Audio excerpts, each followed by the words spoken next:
നമ്മൾ സ്ത്രീകൾക്ക് ജീവിതത്തിൻ്റെ ഒരു കാലഘട്ടത്തിൽ അല്ലെങ്കിൽ വേറൊരു കാലഘട്ടത്തിൽ എപ്പോഴെങ്കിലും നമുക്ക് അമിതമായ ബ്ലീഡിങ് നമ്മൾ എക്സ്പീരിയൻസ് ചെയ്തിട്ടുണ്ടാവും. അതിനെ ഹെവി മെനിസ്ട്രൽ ബ്ലീഡിങ് എന്നാണ് പറയുന്നത്. ലോകത്തെ കണക്കുകൾ പ്രകാരം 5 മുതൽ 24% വരെ സ്ത്രീകൾക്ക് ഹെവി മെനിസ്ട്രൽ ബ്ലീഡിങ് അനുഭവപ്പെടുന്നു. അതായത് 100 സ്ത്രീകളെ എടുത്താൽ അതിൽ ഏകദേശം 24 സ്ത്രീകൾക്കും ഹെവി മെനിസ്ട്രൽ ബ്ലീഡിങ് ഉണ്ടാകാറുണ്ട് എന്നുള്ളതാണ്.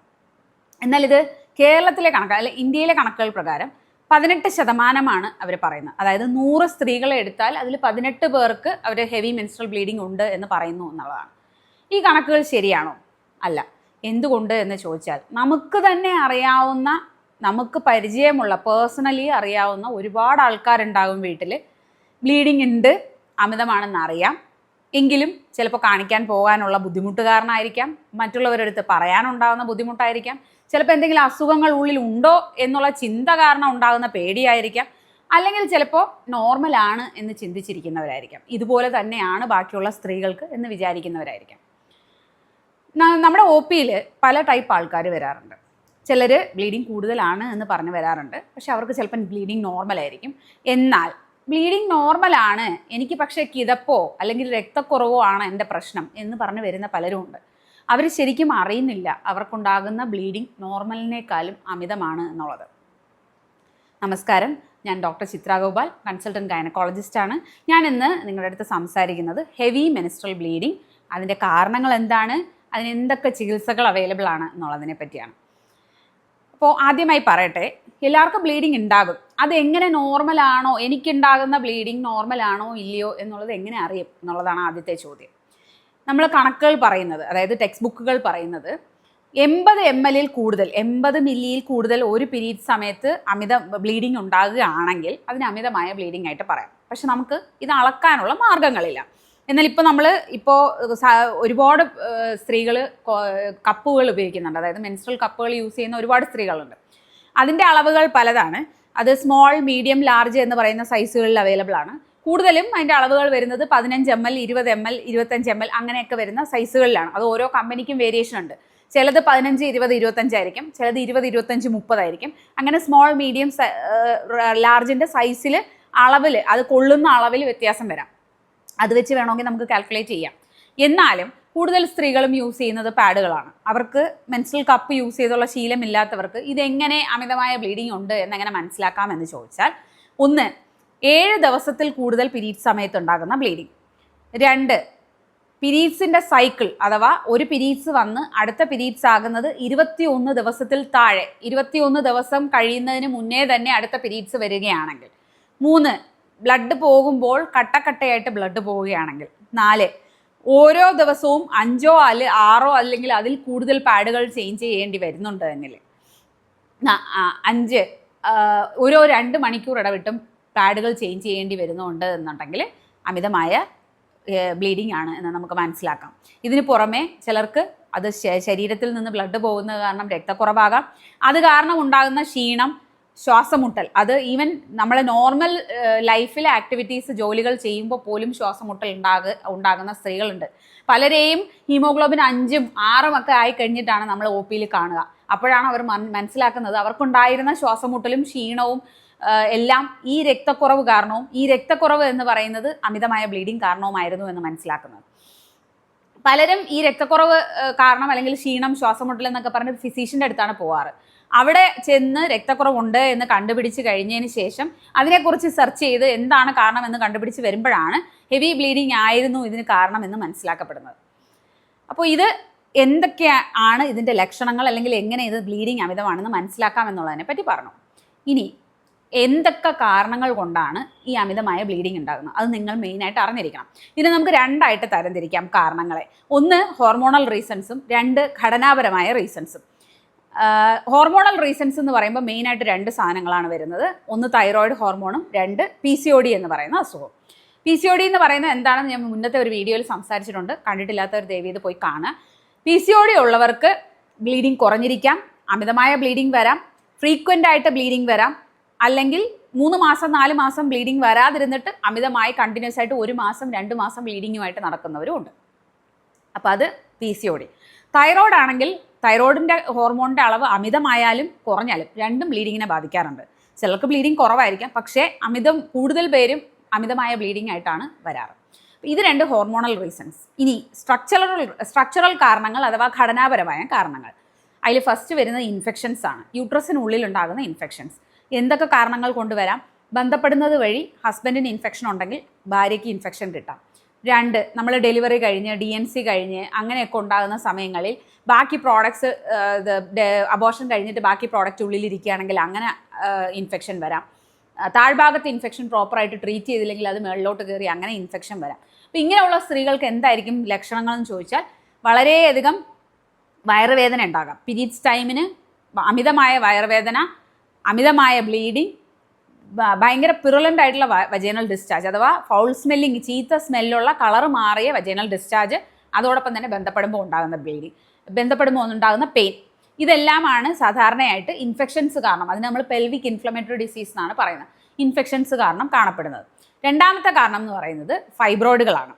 എന്താണ് ഫൈബ്രോയിഡുകൾ എന്നുള്ളത് ഞാൻ മുന്നത്തെ ഒരു വീഡിയോയിൽ ചെയ്തിട്ടുണ്ട്. ഫൈബ്രോയിഡുകൾ 3 രീതിയിലാകാം.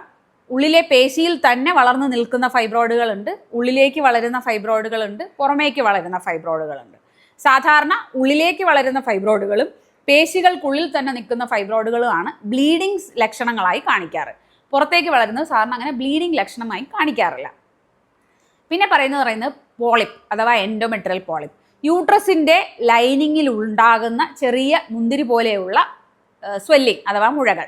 അത് ചിലപ്പോൾ 1 സെൻറ്റിമീറ്ററോ 2 സെൻറ്റിമീറ്ററോ ഉണ്ടാവുകയുള്ളൂ, പക്ഷേ ബ്ലീഡിങ് ഉണ്ടാക്കുന്നത് അമിതമായിരിക്കാം.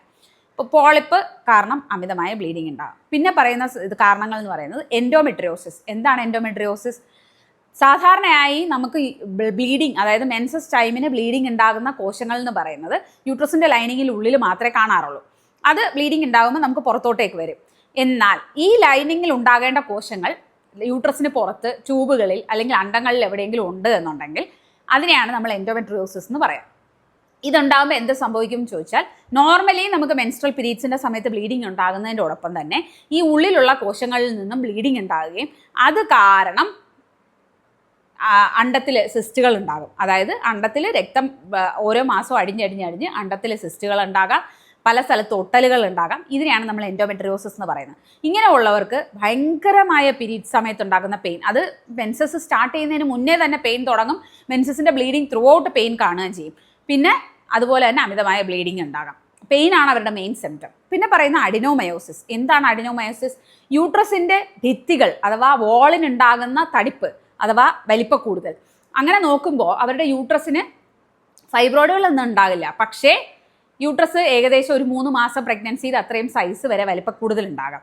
അങ്ങനെ ഉള്ളവർക്കും അമിതമായ പീരീഡ്സിൻ്റെ സമയത്തുള്ള വേദന, അതുപോലെ തന്നെ അമിതമായ ബ്ലീഡിങ്. ചിലപ്പോൾ ഇങ്ങനെയുള്ളവർക്ക് നമുക്ക് യൂട്രസ് തന്നെ എടുത്ത് മാറ്റേണ്ട സിറ്റുവേഷൻ, കൺട്രോൾ ചെയ്യാൻ പറ്റാതെ ഒരു ടാബ്ലറ്റ്സിലും ഒന്നും കൺട്രോൾ ചെയ്യാൻ പറ്റാതെ യൂട്രസ് തന്നെ എടുത്ത് മാറ്റേണ്ട സിറ്റുവേഷൻ വരാറുണ്ട്. പിന്നെ പറയുന്നതെന്ന് വെച്ച് കഴിഞ്ഞാൽ, ഒരു സമയം, അതായത് മുന്നേ ഒന്നും ബ്ലീഡിങ് കൂടുതലില്ലായിരുന്നു, ഇപ്പോൾ ഈ സൈക്കിളിൽ മാത്രം എനിക്ക് ബ്ലീഡിങ് കൂടുതലാണ് എന്ന് ആരെങ്കിലും വന്ന് പറയുകയാണെങ്കിൽ പ്രത്യേകിച്ച് നമ്മൾ പ്രഗ്നൻസി റൂൾ ഔട്ട് ചെയ്യണം. ചിലപ്പോൾ അബോർഷനായി പോകുന്നതായിരിക്കാം, അല്ലെങ്കിൽ ചിലപ്പോൾ കോപ്പർ ടീ ഉള്ളിലിരുന്നിട്ട് അതിൻ്റെ പൊസിഷൻ വേറെ ആവുന്നത് കൊണ്ടോ മാറിയിരിക്കുന്നത് കൊണ്ടോ, അല്ലെങ്കിൽ ചിലപ്പം അതിലെന്തെങ്കിലും ഇൻഫെക്ഷൻ ഉണ്ടായത് കൊണ്ടോ, അല്ലെങ്കിൽ ചിലപ്പം കോപ്പർ ടീ ശരീരം അക്സെപ്റ്റ് ചെയ്യാത്തത് കൊണ്ടോ ആവാം അമിതമായ ബ്ലീഡിങ് ഉണ്ടാകുന്നത്. പിന്നെ ഉണ്ടാകുന്ന കാരണം എന്ന് പറയുന്നത് AV മാൽഫോർമേഷൻസ് അഥവാ യൂട്രസിനുള്ളിലെ രക്തക്കുഴലുകൾ തമ്മിൽ ആവശ്യമില്ലാതെ ഉണ്ടാകുന്ന കമ്മ്യൂണിക്കേഷൻ, അതായത് ആർട്ടറിയും വെയിനും തമ്മിൽ ഉണ്ടാകുന്ന കമ്മ്യൂണിക്കേഷൻ കാരണം അത് പൊട്ടിയിട്ട് അതിൽ നിന്ന് അമിതമായ ബ്ലീഡിങ് ഉണ്ടാകാം. അങ്ങനെ വരുന്ന കണ്ടീഷൻസ് നമുക്ക് ട്രീറ്റ് ചെയ്യാൻ വളരെയധികം ബുദ്ധിമുട്ടാണ്, ബ്ലീഡിങ് കൺട്രോൾ ചെയ്യാനും വളരെയധികം ബുദ്ധിമുട്ടാണ്. പിന്നെ പറയുന്നത് ക്യാൻസറുകൾ എന്ന് പറയുമ്പോൾ എൻഡോമെട്രിയൽ ക്യാൻസർ ആവാം, സെർവിക്സിൻ്റെ ക്യാൻസർ, അതായത് യൂട്രസിൻ്റെ ലൈനിങ്ങിൽ ഉള്ളിൽ വരുന്ന ക്യാൻസറുകൾ അമിതമായ ബ്ലീഡിങ് ഉണ്ടാക്കാം, അല്ലെങ്കിൽ യൂട്രസിൻ്റെ താഴ്ഭാഗത്ത് ഗളഭാഗത്തു നിന്നുണ്ടാകുന്ന ക്യാൻസറുകളും അമിതമായ ബ്ലീഡിങ് ഉണ്ടാക്കാം. പിന്നെ മെൻസസ് ആയി തുടക്കത്തിൽ വരുന്ന കുട്ടികൾക്ക് ഉണ്ടാകുന്ന ബ്ലീഡിങ്, അതിനെയാണ് നമ്മൾ പ്യൂബർട്ടൽ മെനറേജിയ എന്ന് പറയുന്നത്. അങ്ങനെ വരുന്ന കുട്ടികൾക്ക് മിക്കവാറും ആദ്യത്തെ ഒരു 2 വർഷം അവർക്കൊരു ഹോർമോൺസ് റെഡിയായി വരാൻ എടുക്കുന്ന ഒരു ബ്ലീഡിങ്ങിൻ്റെ പ്രശ്നം ഉണ്ടാകാം. എങ്കിലും ഒന്നിൽ കൂടുതൽ സൈക്കിളിൽ അമിതമായ ബ്ലീഡിങ് വരികയാണ്, സ്കാൻ ചെയ്ത് നോർമലാണ് എന്നുണ്ടെങ്കിൽ നമ്മൾ അവർക്ക് ക്ലോട്ടിംഗ് ഡിസോർഡേഴ്സ് ഒന്നും ഇല്ല എന്ന് ഉറപ്പ് വരുത്തേണ്ടതാണ്. അപ്പോൾ ഇത്രയൊക്കെയാണ് കാരണങ്ങൾ പറഞ്ഞത്. ഇനി ഇതിൻ്റെ ട്രീറ്റ്മെൻറ്റ് എന്താണെന്ന് പറയാം. അപ്പോൾ ട്രീറ്റ്മെൻറ്റ് നമുക്ക് 2ആയിട്ട് തരംതിരിക്കാം. മെഡിക്കൽ ട്രീറ്റ്മെൻറ്റ് ഉണ്ട്, മെഡിസിൻ ഉപയോഗിച്ച് ട്രീറ്റ്മെൻറ്റ് ഉണ്ട്, സർജറി ഉപയോഗിച്ചുള്ള ട്രീറ്റ്മെൻറ്റ് ഉണ്ട്. അതിൽ മെഡിസിൻ ഉപയോഗിച്ചുള്ള ട്രീറ്റ്മെൻറ്റ് എന്ന് പറയുമ്പോൾ ഹോർമോണൽ ഇഷ്യൂസ് ആണെങ്കിൽ PCOD അടുത്ത് നമ്മൾ വെയിറ്റ് കുറയ്ക്കാൻ പറയും, അവരുടെ അടുത്ത് എക്സസൈസ് റെഗുലറായിട്ട് ചെയ്യാൻ പറയും. അതുപോലെ തന്നെ അവർക്ക് ഹോർമോൺസ് കൊടുത്തും ചികിത്സിക്കാറുണ്ട്. രണ്ടാമത് തൈറോയ്ഡ് ഉള്ളവർക്കാണെങ്കിൽ തൈറോയ്ഡ് കൺട്രോൾ ചെയ്യാൻ പറയും. അതോടൊപ്പം തന്നെ അത് കറക്റ്റായിട്ട് പോകും. അപ്പോൾ ഇപ്പോൾ ബ്ലീഡിങ് ഉണ്ട് എങ്കിൽ പലരും ചെയ്യുന്ന കാര്യം എന്താണെന്ന് വെച്ച് കഴിഞ്ഞാൽ, അമിതമായ ബ്ലീഡിങ് വരുന്നു, ഡയറക്റ്റ് മുന്നേ എപ്പോഴെങ്കിലും എഴുതിയ ഒരു പ്രിസ്ക്രിപ്ഷൻ ഉണ്ടാവും, അതും കൊണ്ട് മെഡിക്കൽ സ്റ്റോറിൽ പോകുന്നു, ഡയറക്റ്റ് മരുന്ന് വാങ്ങിക്കുന്നു, വീട്ടിലിരിക്കുന്നു, ചികിത്സിക്കുന്നു, ഗുളിക കഴിക്കുന്നു, ചിലപ്പോൾ അത് നിർത്തുമ്പോൾ വീണ്ടും ബ്ലീഡിങ് വരും. അങ്ങനെ ഒരുപാട് പ്രാവശ്യം ആയി കഴിഞ്ഞിട്ടായിരിക്കും ഒരു ഡോക്ടറിനെ കൺസൾട്ട് ചെയ്യാൻ വരിക. ലക്ഷണങ്ങൾ ഉണ്ട് എങ്കിൽ ദയവ് ചെയ്ത് ഡോക്ടറിനെ കാണുക. ഒരിക്കലും മെഡിക്കൽ സ്റ്റോറിൽ പോയി മെഡിസിൻ വാങ്ങി അത് കഴിച്ച് വീട്ടിലിരിക്കാൻ പാടില്ല. നിങ്ങളുടെ ശരിക്കും ഉണ്ടാകുന്ന ബ്ലീഡിങ്ങിൻ്റെ കാരണം അറിഞ്ഞ് വേണം ചികിത്സിക്കാൻ എന്നുള്ളതാണ് ഇതിൻ്റെ കാരണം. അപ്പോൾ ചിലർക്ക് ചിലപ്പോൾ മുന്നേ കൊടുത്തിരിക്കുന്ന എന്തെങ്കിലും ഹോർമോൺസ് ആയിരിക്കും. ഹോർമോൺസിൻ്റെ പ്രത്യേകത എന്ന് പറഞ്ഞാൽ നിങ്ങൾ കഴിക്കുമ്പോൾ പെട്ടെന്ന് ബ്ലീഡിങ് നിൽക്കും, എന്നാൽ പെട്ടെന്ന് സ്റ്റോപ്പ് ചെയ്ത് കഴിയുമ്പോൾ വീണ്ടും ബ്ലീഡിങ് വരും. അങ്ങനെ ഇറഗുലർലി ഹോർമോൺസ് എടുത്ത് ബ്ലീഡിങ് ഭയങ്കര സിവിയറായിട്ട് വരുന്ന ഒരുപാട് പേരെ ഞാൻ OP കാണാറുണ്ട്. അപ്പുറത്തെ ആൾക്ക് ബ്ലീഡിങ്ങിന് ഈ ടാബ്ലറ്റ് ആണ് കൊടുത്തത്, അത് വാങ്ങി കഴിച്ചു എന്ന് പറയുന്നവർ വരെ കാണാറുണ്ട്. അപ്പോൾ ഒരിക്കലും ഗൂഗിളിൽ സെർച്ച് ചെയ്ത് നോക്കരുത്, നിങ്ങൾ വീട്ടിലിരുന്ന് ചികിത്സിക്കരുത്, മെഡിക്കൽ സ്റ്റോറിൽ നിന്ന് മരുന്ന് വാങ്ങരുത്. എപ്പോഴും ഒരു ഡോക്ടറിനെ പോയി കാണുക. ഡോക്ടർ നിങ്ങളുടെ പ്രോപ്പറായിട്ടൊരു ഹിസ്റ്ററി ചോദിക്കും, നിങ്ങളെ വയറ് നോക്കും, നിങ്ങളെ ഉള്ളു പരിശോധിക്കും, സ്കാൻ ചെയ്യും, നിങ്ങളുടെ രക്തത്തിൻ്റെ അളവ്, തൈറോയിഡ്, പ്രൊലാക്റ്റിൻ എന്ന് പറയുന്ന ഹോർമോണിൻ്റെ അളവ് നോക്കും. സർവിക്സിൽ നിന്ന് താഴ്ഭാഗത്തിൻ്റെ യൂട്രസിൻ്റെ കളഭാഗത്തു നിന്ന് പാപ്സ്മിയർ എന്ന് പറഞ്ഞ ടെസ്റ്റ് എടുക്കും. ഇനി ഉള്ളിൽ നിന്ന് ടെസ്റ്റ് ചെയ്യേണ്ടി വരികയാണെങ്കിൽ ചിലപ്പോൾ ഒരു DNC പോലത്തെ അല്ലെങ്കിൽ ചെറിയൊരു ട്യൂബ് ഇട്ട് ഉള്ളിൽ നിന്ന് ടെസ്റ്റ് ചെയ്യാൻ എടുക്കുകയും ചെയ്യും. അപ്പോൾ ഇതെല്ലാം നമ്മൾ എന്ത് ചെയ്യും, ഡോക്ടേഴ്സ് എന്ത് ചെയ്യും എന്നുള്ളത്. അപ്പോൾ ഇനി ട്രീറ്റ്മെൻറ്റ് കാര്യത്തിലേക്ക് പോകാം. മെഡിക്കൽ ട്രീറ്റ്മെൻറ്റും ഉണ്ട്, സർജിക്കൽ ട്രീറ്റ്മെൻറ്റും ഉണ്ട്. മെഡിക്കൽ ട്രീറ്റ്മെൻറ്റ് ആണെങ്കിൽ ഞാൻ പറഞ്ഞു, PCOD ആണെങ്കിൽ PCODക്ക് നമ്മൾ അവരുടെ അടുത്ത് വെയിറ്റ് കുറയ്ക്കാൻ പറയും, പ്രോപ്പറായിട്ട് ഡെയിലി എക്സസൈസ് ചെയ്യാൻ പറയും, ജങ്ക് ഫുഡ്സ് അവോയ്ഡ് ചെയ്യാൻ പറയും. പിന്നെ അതിൽ നിന്ന് മാറിയില്ലെങ്കിൽ ഹോർമോണൽ ട്രീറ്റ്മെൻറ്റ്സ് കൊടുക്കും. അത് കഴിഞ്ഞ് പിന്നെ പറയുന്നത് തൈറോയ്ഡാണ്. തൈറോയ്ഡ് കൺട്രോൾ ആയിക്കഴിഞ്ഞാൽ അത് കാരണം ഉണ്ടാകുന്ന ബ്ലീഡിങ് എല്ലാം കൺട്രോൾ ആക്കാൻ പറ്റും. പിന്നെ പറയുന്നത് സ്ട്രക്ചറൽ റീസൺസിനുള്ള ട്രീറ്റ്മെൻറ്റ്. അപ്പോൾ ഇൻഫെക്ഷൻസ് ആണ് എന്നുണ്ടെങ്കിൽ നമ്മൾ ആൻറ്റിബയോട്ടിക് കൊടുത്താൽ നമുക്കത് ട്രീറ്റ്മെൻറ്റ് ചെയ്യാൻ പറ്റും. താഴ്ഭാഗത്തെ ഇൻഫെക്ഷനും ട്രീറ്റ് ചെയ്യണം, യൂട്രസിനുള്ളിലെ ഇൻഫെക്ഷനും ട്രീറ്റ് ചെയ്യണം. പോളിപ്പ് ആണെന്നുണ്ടെങ്കിൽ അത് നമുക്ക് പോളിപ്പ് എടുത്ത് മാറ്റുക, അത് സർജിക്കൽ ട്രീറ്റ്മെൻ്റ് ആണ്. പോളിപ്പ് എടുത്ത് മാറ്റുക എന്നുള്ളതാണ് ട്രീറ്റ്മെൻറ്റ്. നമ്മൾ ഹോർമോണൽ റീസൺസിന്, അതായത് ഹോർമോണൽ അല്ല, വേറെ കാരണങ്ങളൊന്നും ഇല്ല, പ്രത്യേകിച്ച് വേറെ കാരണങ്ങളൊന്നുമില്ല, ചിലപ്പോൾ യൂട്രസിന് തടിപ്പ് മാത്രമേ കാണുകയുള്ളൂ, അല്ലെങ്കിൽ യൂട്രസിൽ അണ്ടങ്ങളിൽ ചെറിയ സിസ്റ്റുകളേ ഉള്ളൂ എന്നുണ്ടെങ്കിൽ നമുക്ക് മാസാമാസം പീരീഡ്സിൻ്റെ സമയത്ത് മാത്രം ബ്ലീഡിങ് നിർത്താൻ വേണ്ടിയിട്ട്, ബ്ലീഡിങ് കുറയ്ക്കാൻ വേണ്ടിയിട്ടും പെയിനും കുറയ്ക്കാൻ വേണ്ടിയിട്ട് non steroidal anti inflammatory drugs എന്ന് പറയുന്ന മെഡിസിൻസ് കൊടുക്കാം. അത് എല്ലാ മാസവും പീരീഡ്സ് ആവുന്ന സമയത്ത് 3 ദിവസം 4 ദിവസമാണ് ബ്ലീഡിങ് കൂടുതലെങ്കിൽ ആ സമയത്ത് മാത്രം എടുക്കാൻ പറയും. ഇല്ല എന്നുണ്ടെങ്കിൽ നമ്മൾ ഹോർമോൺസ് കൊടുക്കാറുണ്ട്. ഹോർമോൺസ് എന്ന് പറയുന്ന 2 രീതിയിൽ കൊടുക്കാം. ഒന്നുകിൽ ഗർഭനിരോധന ഗുളികകൾ കൊടുക്കാം, ഇല്ല എന്നുണ്ടെങ്കിൽ നമുക്ക് പ്രൊജസ്ട്രോൺ ഉള്ള ഹോർമോൺസ് കൊടുക്കാം. ഈ ഹോർമോൺസിൻ്റെ കാര്യമാണ് ഞാൻ നേരത്തെ പറഞ്ഞത്. ഇതെടുക്കുമ്പോൾ പ്രത്യേകിച്ച് ശ്രദ്ധിക്കണം, ഡോക്ടർ പറയുന്നത് പോലെ തന്നെ എടുക്കണം. ഗുളിക മിസ് ചെയ്താലോ, ഗുളിക സമയം തെറ്റിയാലോ, അല്ലെങ്കിൽ ഗുളിക തെറ്റിയെടുത്താലോ നിങ്ങൾക്ക് ഇടയ്ക്കുന്ന ബ്ലീഡിങ് വരാനുള്ള സാധ്യതയുണ്ട്. പിന്നെ അത് കൺട്രോൾ ചെയ്യാൻ ബുദ്ധിമുട്ടാകും. പ്രൊജസ്ട്രോൺ എന്ന് പറയുമ്പോൾ നമുക്ക് ഗുളികകളായിട്ട് കൊടുക്കാൻ പറ്റും, ഇല്ലെങ്കിൽ നമുക്ക് പ്രൊജസ്ട്രോൺ ഉള്ളിൽ തന്നെ റിലീസ് ചെയ്യുന്ന കോപ്പർട്ടി പോലത്തെ സംഭവങ്ങളുണ്ട്. അതിനെയാണ് ലിവോനോജസ്ട്രോൾ IUDs എന്ന് പറയുന്നത്. പ്രോപ്പറായിട്ട് കേൾക്കുന്ന ഒരു പേരാണ് മെറീന എന്ന് പറയുന്നത്.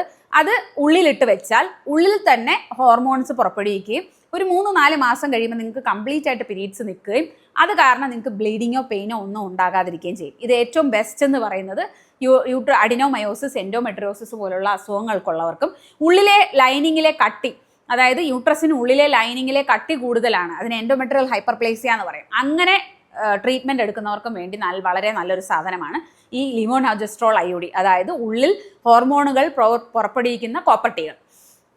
അത് നല്ല ഇഫക്റ്റീവാണ്. പിന്നെ പറയുന്നത് വെച്ചാൽ ഫൈബ്രോയിഡുകൾ ആണെന്നുണ്ടെങ്കിൽ ചിലപ്പോൾ ഫൈബ്രോയിഡുകൾ മാത്രം എടുത്ത് മാറ്റിയാൽ മതിയാകും. ഒരുപാട് ഫൈബ്രോയിഡുകൾ ഉണ്ട്, വലിയ സൈസാണ്, അല്ലെങ്കിൽ പെട്ടെന്ന് വളരുന്ന ഫൈബ്രോയിഡുകളാണെന്നുണ്ടെങ്കിൽ നമുക്ക് യൂട്രസ് മുഴുവനായിട്ടും എടുത്ത് മാറ്റേണ്ടി വരും എന്നുള്ളതാണ്. അപ്പോൾ ഇതൊക്കെയാണ് ഇതിൻ്റെ കോമൺ ട്രീറ്റ്മെൻറ്റ്സ്. ഇനി ഇതല്ലാതെ നമുക്ക് AV മാൽഫോർമേഷൻസ്, ഞാൻ പറഞ്ഞു യൂട്രസിൻ്റെ ഉള്ളിലെ വെസൽസ് തമ്മിൽ, അതായത് രക്തക്കൊഴലുകൾ തമ്മിലുണ്ടാകുന്ന അബ്നോർമൽ ആയിട്ടുള്ള കമ്മ്യൂണിക്കേഷൻ, അങ്ങനെ വരുമ്പോൾ നമ്മൾ യൂട്രൈൻ ആർട്ടറി എംബളൈസേഷൻ ചെയ്യാറുണ്ട്. അതായത് ചെറിയ പാർട്ടിക്കിൾസ് വെസൽസിൽ രക്തക്കൊഴലുകൾക്കകത്തോട്ട് കടത്തിവിട്ട് ഈ രക്തക്കൊഴലുകളെ കംപ്ലീറ്റ് ആയിട്ട് ബ്ലോക്ക് ചെയ്യുന്ന രീതി, അതുവഴി നമുക്കത് ആ ബ്ലീഡിങ് കൺട്രോൾ ചെയ്യാൻ പറ്റുള്ളൂ. അതിന് യൂട്രൈൻ ആർട്ടറി എംബളൈസേഷൻ എന്നാണ് പറയുന്നത്. പിന്നെ പറയുന്ന ട്രീറ്റ്മെൻറ്റ് എന്ന് പറയുന്നത് ഫൈബ്രോയിഡുകൾക്കുള്ള ട്രീറ്റ്മെൻറ്റ്, അതായത് അതായത് ഹൈ ഇൻറ്റൻസിറ്റി ഉള്ള സൗണ്ട് വേവ്സ് പാസ് ചെയ്യിപ്പിച്ച്, അൾട്രാസൗണ്ട് വേവ്സ് പാസ് ചെയ്യിപ്പിച്ച് ഈ ഫൈബ്രോയിഡുകളെ പല സിറ്റിങ്ങുകളായിട്ട് കരിച്ച് കളയുന്ന രീതി. അതുപോലെ തന്നെ അത് MR ഗൈഡഡ് ആയിട്ടും MRI ഗൈഡഡ് ആയിട്ടും ചെയ്യാറുണ്ട്. ഇതൊക്കെയാണ് ഇതിന് കോമൺ ആയിട്ട് അവൈലബിൾ ആയിട്ടുള്ള ട്രീറ്റ്മെൻറ്റ് എന്ന് പറയുന്നത്. എന്താണെങ്കിലും നിങ്ങൾ സ്വയം ട്രീറ്റ്മെൻറ്റ് എടുക്കാതെ നിങ്ങൾ ഹോസ്പിറ്റലിൽ പോയി ഒരു ഡോക്ടറിനെ കണ്ട് പ്രോപ്പറായിട്ടുള്ള കാരണം കണ്ടുപിടിച്ച് ചികിത്സിക്കുക എന്നുള്ളതാണ് ഇതിൽ ഏറ്റവും ഇമ്പോർട്ടൻ്റ് എന്ന് പറയുന്നത്. ഇത് വളരെയധികം കോമൺ ആയിട്ടുള്ളൊരു സിംറ്റം ആയിട്ട് നമുക്ക് കേൾക്കുമ്പം വളരെ സാധാരണമായി ഉണ്ടാകുന്ന ലക്ഷണമാണ്. പക്ഷേ സിവിയർ ആയാൽ, രക്തം കുറഞ്ഞാൽ, ഒരു അമ്മയുടെ അല്ലെങ്കിൽ ഒരു സ്ത്രീയുടെ ഹാർട്ട് ഫെയിലർ വരെ ഉണ്ടാകാനുള്ള സാധ്യതയുണ്ട്. അമിതമായാൽ നമുക്ക് ചിലപ്പോൾ ഉള്ളിൽ ക്യാൻസർ ആണെങ്കിൽ നമ്മൾ അറിഞ്ഞില്ല എന്ന് വരും. അത് ഫർദർ വലിയ സ്റ്റേജുകളിലേക്ക് പോയി എന്ന് വരും. അപ്പോൾ എന്തുണ്ടെങ്കിലും നിങ്ങൾക്ക് പ്രശ്നമുണ്ട് എന്ന് തോന്നുകയാണെങ്കിൽ ഒരു ഡോക്ടറിനെ കൺസൾട്ട് ചെയ്യുക, പ്രോപ്പറായിട്ടൊരു സ്കാൻ ചെയ്യുക, അതിന് ഡോക്ടർ അഡ്വൈസ് ചെയ്യുന്ന ഇൻവെസ്റ്റിഗേഷൻസ് ചെയ്യുക. അത് ചെയ്ത് കഴിഞ്ഞ് കഴിഞ്ഞാൽ നിങ്ങൾക്ക് പ്രോപ്പറായിട്ടുള്ള ട്രീറ്റ്മെൻറ്റ് എടുക്കാൻ പറ്റും. അതിപ്പോൾ നിങ്ങൾക്ക് മെഡിസിനൽ ട്രീറ്റ്മെൻറ്റ് മതിയെങ്കിൽ അതിന് അവൈലബിൾ ആണ്, അല്ല സർജിക്കൽ ട്രീറ്റ്മെൻറ്റ് ആണ് വേണമെന്നുള്ളതെങ്കിൽ അതിന് അവൈലബിൾ ആണ്. എന്തായാലും ഹെവി മെൻസ്ട്രൽ ബ്ലീഡിങ്ങിൻ്റെ കാരണങ്ങൾ നിങ്ങൾക്ക് മനസ്സിലായി എന്ന് വിശ്വസിക്കുന്നു. ഡോക്ടറെ കാണുക, പ്രോപ്പറായിട്ട് ട്രീറ്റ് ചെയ്യുക. നന്ദി, നമസ്കാരം.